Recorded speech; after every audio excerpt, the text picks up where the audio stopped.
Yeah, I think it is important for students to keep their college loan debt as low as possible. I think what a lot of folks don't realize is that um, it debt accumulates rather quickly, particularly if it's earning interest. Sometimes it is, sometimes it isn't for a student loan, but ultimately it will once you get a job. And it does accumulate very quickly, and it's much more difficult to pay off because life brings other expenses once you graduate. And so I think that's number one. Students really need to recognize that it's not the case that they're going to graduate and then the only expense they're going to have is their student loan. On the contrary, it'll be one of many often necessary expenses that they're going to have to deal with. And so really the best way to do this is not accumulate it in the first place if possible.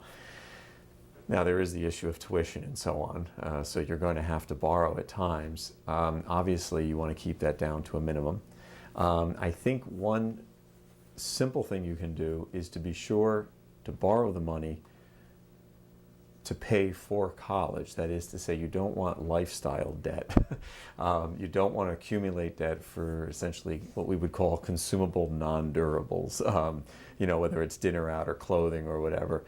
You want to try to limit the debt that you accumulate during college to really tuition, books, fees, that sort of thing. The other thing is to consider possibly working a little bit to pay some of that off. And I think that'll accomplish two things for students. One is if you do earn some income, it'll help cover some of the cost and you won't have to borrow. So that's a very direct effect.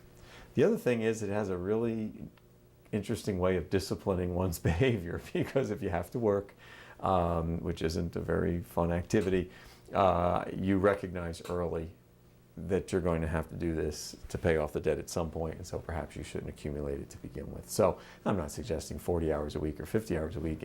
10 hours a week can really teach one that lesson. So that's something else perhaps to consider, as I say, not just to actually accumulate the income so as to not have to pay to take out the debt in the first place, but then also there is a bit of learning there, and you do recognize the importance of keeping the debt down if you are already working to either pay it off or limit it.